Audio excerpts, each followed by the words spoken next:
پاکستان کا گستاخ سمجھ نہیں آتی.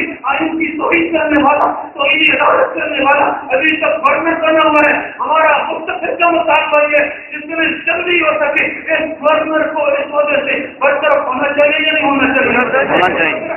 اگلی بات میں یہ کہتا ہوں جناب محمد رسول اللہ کو قرآن نے کہا ما کان للمؤمن ولا مؤمنة اذا قضى الله ورسوله امرا ان يكون لهم الخيار من امرهم. ایک ہی حکم ہے, یہ حکم پرویز کی نفی کر رہا ہے, منکرین حدیث کی نفی کر رہا ہے. اللہ رسول کا حکم آ جائے اب کسی مومن کو اپنا اختیار رہتا ہی نہیں ہے کہ وہ قیاس لڑائے, وہ اپنا دل لڑائے, وہ اپنا دماغ لڑائے, وہ اپنی فصل لڑائے. اور دوسری بات قرآن نے کہا النبی اولا بالمؤمنین من انفسهم وازواجهم امہاتهم. اور مومنوں ٹھیک ہے تمہیں ٹیویوں نے بزدل بنا دیا, ٹھیک ہے تمہیں بیٹوں کی محبت نے بزدل بنا دیا, ٹھیک ہے تمہارے بڑھتے ہوئے بیلس نے تمہیں ذلیل اور رسوا کر دیا, ٹھیک ہے پیسے کی محبت نے تمہیں بہت زیادہ دنیا کے جھمیلوں میں الجھا چھوڑا ہے. لیکن یاد رکھو جہاں پر محمد کام آئے گا پیسہ کام نہیں آئے گا. جہاں پر محمد کام آئے گا وہ بیویاں کام نہیں آئیں گی. جب محمد کام آئے گا وہ بیٹے کام نہیں آئیں گے. میں قرآن پڑھ رہا ہوں اور تفسیر خدا کی قسم تفسیر پڑھ رہا ہوں, میں تفسیروں کے حوالے دیتا ہوں. یہ ساری باتیں مفسرین نے ذکر کی. فرمایا تمہارا نفس تمہیں خیر کی بھی دعوت دے سکتا ہے, شر کی بھی دے سکتا ہے. تمہارا نفع بھی سوچ سکتا ہے, نقصان بھی سوچ سکتا ہے. لیکن محمد تو ایسی ذات ہے جو تمہارے لیے نفع ہی نفع سوچے, جو تمہارے لیے نفع ہی نفع. اگلی بات سنو, مارے پر مفتی شفیع کی خبر سے اللہ کروڑوں رحمت سے نازل کرے لکھا مفسرین کے حوالے سے لکھا. فرمایا تمہارا نفس اگر تمہارے فائدے کے لیے سوچ رہے, مان لیتے ہیں فائدے کے لیے سوچا, تمہارے نفس نے تمہارے فائدے کے لیے بات سوچی, نقصان کے لیے نہیں سوچی.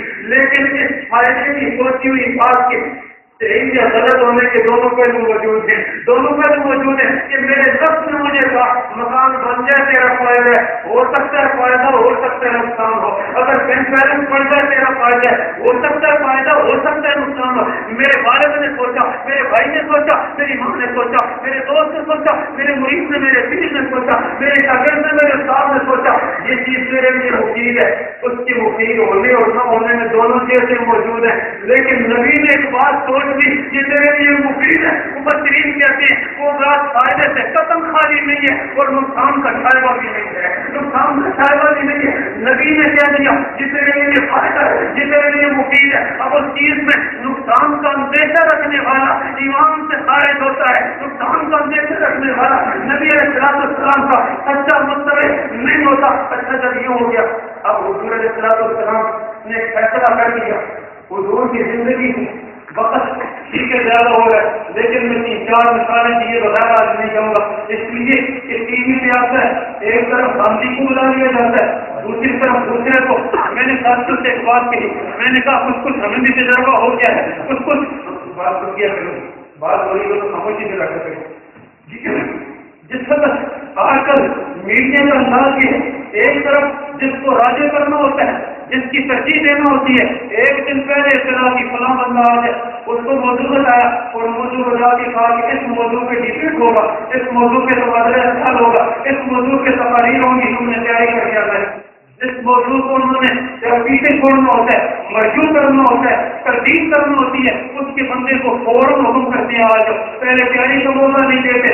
یہی ہوا گستاخ رسول کی سزا کیا ہے, کیا موت ہے یا نہیں ہے, قتل ہے یا نہیں ہے. چاہے جیو ٹی وی ہو, چاہے ایکسپریس ٹی وی ہو, چاہے کوئی بھی ٹی وی ہو, غیروں کے واسطے اور ان مسلم مجاور نوکریاں کرنے والے, غیروں کے اشاروں پہ چلنے والے, یہ اس نے ڈیبیٹ کرایا اور ڈیبیٹ میں ایک طرف بلایا منکر حدیث جاوید غامدی کو, پرویز کے بیٹے جاوید غامدی کو, اس نے آ کر دوسری طرف کے اس آدمی کو جس کی تیاری نہیں تھی, میں نام نہیں دیتا, بات مطلب کی نہ چلی جائے, میں نام نہیں دیتا, دوسری طرف اس کو بلایا اور بلا کر یہ ثابت کرنے کی کوشش کی کہ رسول اللہ کے گستاخ کی سزا قتل نہیں ہے اور یہ مولویوں کا بنایا ہوا معاملہ ہے, یہ مولویوں کی بنائی ہوئی جذباتیت ہے. اس لیے میں آپ کے سامنے صرف 4 مثالیں ذکر کرتا ہوں. نبی علیہ السلام کی زندگی میں سیرت کی کوئی کتاب اٹھائیے, سیرت حضور کی پوری نہیں ہوتی جب تک یہ واقعے ذکر نہیں ہوتے. حضور کی سیرت پوری نہیں ہوتی جب تک یہ واقعات ذکر نہیں ہوتے. نبی علیہ السلام نے فرمایا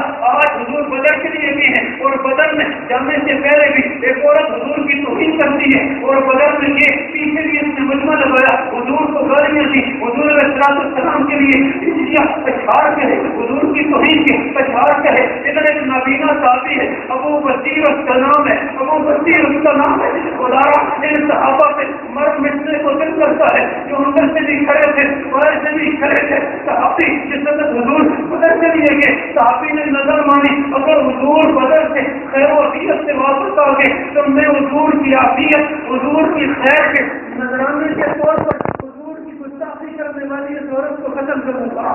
آج کہتے ہو میرا بیٹا ٹھیک ہو جائے نفل پڑھوں گا، آج کہتے ہو میرا بیٹا ٹھیک ہو جائے میں تلاوت کروں گا، میں اس نے جا وہ صدقہ دوں گا۔ صحابی نے نظر مانی، حضور اگر بدر سے خیر و عافیت سے واپس آ گئے میں نذرانے کے طور پر، نظر کے طور پر حضور کی گستاخ کو میں ختم کروں گا۔ حضور واپس آئے، یہ صحابی حضور کو بتائے بغیر، حضور کو دکھائے بغیر، حضور کی اجازت کے بغیر چلا گیا۔ اس آسمان عورت کے گھر میں گیا، بچے ادھر ادھر ملتے ہوئے اس کی گرد اور کھوئی ہوئی ہے۔ اس صحابی نے دیکھا نابینا صحابی اکیلا گیا، کہاں کوئی ساتھی بھی نہیں گیا۔ یہ نابینا ان بچوں کو ٹٹول کے ادھر ادھر کیا اور اس عورت کو اکیلا کر کے تلوار اس طرح اس کے پیٹ پہ رکھی اور تلوار رکھ کر ان دونوں ہاتھوں سے اس طرح پیچھا اور مارا اور ٹکڑے کر کے واپس آ گیا۔ صبح کی نماز میں نبی علیہ السلام کے پیچھے نماز پڑھتا ہے اور نماز پڑھنے کے بعد حضور کو قبری سناتا ہے، یا رسول اللہ آپ کو گالیاں دے دی تھی، آج رات کو صفایا کر کے آیا ہوں، لیکن ایک بات کھٹکتی ہے، اس کے چھوٹے چھوٹے بچے رہ گئے تھے اور میں اس کو مار کے آیا ہوں، کیا اس بارے میں مجھ سے اللہ کو نہیں پوچھے گا؟ کیا اس بارے میں مجھ سے اللہ معاوضہ تو نہیں کرے گا؟ مسلمانوں لفظوں کو سننا، میں لفظوں سے استدلال کرنے لگا ہوں۔ نبی علیہ السلام نے اس صحابی کو تسلی بھی دی اور صحابہ سے یہ کہا، فرمایا جس میں جنتی کو دیکھنا ہو اس کو دیکھ لے۔ اور اگلی بات نبی علیہ السلام نے فرمائی، اگلی بات نبی علیہ السلام نے فرمایا تو کیا کہ مجھ سے معاوضہ نہیں ہوگا، تو کیا کہ مجھ سے فخر نہیں ہوگی، میں محمد صلی اللہ کی قسم کھا کے کہتا ہوں تو نے جو کام کیا ہے اس کام میں دو بھیڑیں بھی آپس میں سر نہیں ٹکرائیں گی۔ لفظ کو سمجھنا، دو بھیڑیں بھی آپس میں سر کو نہیں ٹکرائیں گی۔ شارع حدیث اٹھا، اس نے حدیث کی شرح بیان کی، فرمایا حضور بتانا یہ چاہتے ہیں کہ یہ مسئلہ اتنا بے غبار ہے، یہ مسئلہ اتنا مجمع علیہ ہے، یہ مسئلہ اتنا متفق علیہ ہے کہ نبی کے گستاخ کی سزا قتل ہے۔ اس مسئلے میں تو بھیڑوں کو بھی شک نہیں ہے، اس مسئلے میں بھیڑوں کو بھی شک نہیں ہے، اور بھیڑیں بھی آپس میں شک سے آپس میں بازو نہیں ٹکرائیں گی، آپس میں چینگ نہیں ٹکرائیں گی۔ پھر توہین نہ ہو جائے پیپل پارٹی کی، توہین نہ ہو جائے مسلم لیگ کی، توہین نہ ہو جائے MKM کی، توہین نہ ہو جائے سیاسی MP اور MLA کی، توہین نہ ہو جائے وزراء کی۔ تو پھر میں کہتا ہوں آج جو لوگ خاموش ہیں، جن کی زبانیں چونکے جو احتجاج میں شریک نہیں ہے اور جو اس قانون کو بدلنا چاہتے ہیں، میں بے غبار نبی علیہ السلام کی زبان سے کہتا ہوں یہ بھیڑوں سے بھی بدتر ہے، یہ بھیڑوں سے بھی بدتر ہے۔ اس لیے کہ میرے آقا نے فرمایا یہ مسئلہ اتنا متفق علیہ ہے، یہ مسئلہ اتنا مجمع علیہ ہے، یہ مسئلہ اتنا اتفاقی ہے، اس میں بھیڑوں کو بھی شک نہیں ہے۔ زرداری کو شک ہو وہ بھیڑوں سے بدتر ہے۔ یوسف گیلانی سید کے حق بھی اس کو شک ہو وہ بھیڑوں سے بھی بدتر ہے۔ اگر رحمان ملک سورہ اخلاص کی تلاوت کرتے ہوئے بھول جائے جس وزیر داخلہ کو سورہ اخلاص نہ آتی ہو، بھیڑوں سے بدتر ہے۔ اللہ رب الجلال ایسوں کی ابتدا سے ہماری حفاظت کرے، ایسوں کو دلیل کر کے اللہ ہمارے سروں سے اتار دے۔ دوسرا واقعہ نبی علیہ السلام کو پتہ ہے کعب بن اشرف نام کا ایک آدمی حضور کو گالیاں دیتا ہے، بڑا اجرا بنایا ہوا ہے، بڑا مال و قلعہ بنایا ہوا ہے۔ حضور علیہ السلام نے کہا من ینصرنی، میرے صحابہ تم میں سے کوئی بھی ایسا نہیں ہے۔ دیکھو کعب بن اشرف نے مجھے کھانے کی دعوت دی، حضور کھانے کی دعوت کے لیے تشریف لے کے کہا یہاں بیٹھو، وہاں بیٹھے۔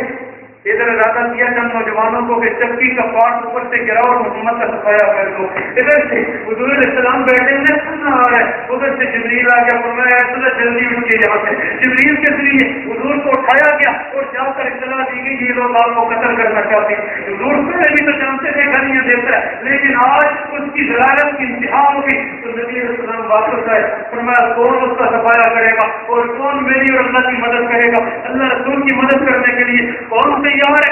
اللہ کے محمد بن مسلمہ اللہ تیری قبر پہ کروڑوں رکعتیں کر دیں۔ محمد بن مسلمہ اٹھے اور اپنے ساتھ 3 ساتھیوں کو لیا، حضور علیہ السلام کے حکم کا اشارہ پا کر چلے گئے کعب بن اشرف کے پاس۔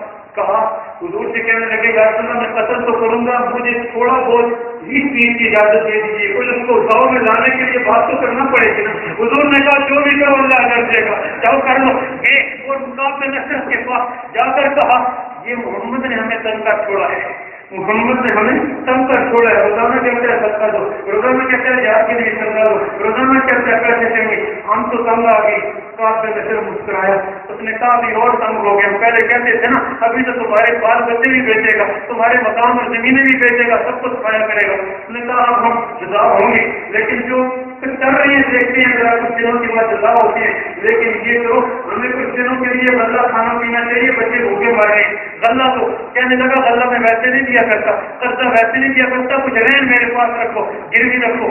کہا کیا رہن رکھو, دلیل تھا نا, دلیل آدمی دلیل خیال لگاتا ہے, گٹیا آدمی گٹیا بات کرتا ہے, گٹیا تھا. کہنے لگا اپنی بیویوں اور بچیوں اور عورتوں کو میرے پاس رہن رکھ دو, اپنی عورتوں کو میرے پاس رہن رکھ. کہا ایسا نہیں ہو سکتا, تو خوبصورت آدمی ہے پھر تمہیں استعمال کرتا ہے, ہماری عورتیں پھر ہمارے پاس نہیں جائیں گی, تیرے پاس رہیں گی. کہا اپنے جوان بیٹوں کو رہن رکھو. کہا جوان بیٹوں کو رہن نہیں رکھتے, لوگ تانا دیں گے. کہا اچھا پھر اصلہ رہن رکھو. کہا ٹھیک ہے, شام کو اصلہ لائیں گے, تلواریں نیزے لائیں گے, تیرے پاس رہن رکھیں گے. کہا ٹھیک ہے. شام کو محمد بن مسلمہ اپنے ایمانی وجد کے ساتھ جا رہا ہے, ساتھیوں کو لے کے جا رہا ہے. اوپر سے وارسی نیچے آیا, پلان بن چکا ہے قتل کا, اور قتل کا منصوبہ تیار ہو چکا ہے. یاد رکھو ہم اس بات کے قائل نہیں ہیں, ممبر پہ بیٹھ کے یہ بات کر رہا ہوں, آئین ختم ہوتا ہے ہونے دو. اگر آئین ختم ہوگا خدا کی قسم عیسائی خوش نہیں ہوتے, یہودی خوش نہیں ہوتے کہ یہ قانون بنا ہوا ان کی حفاظت ہے. اگر یہ قانون ختم ہو جائے گا تو خدا کی قسم یہی علماء جنہوں نے قانون کے حق میں آواز لگائی ہے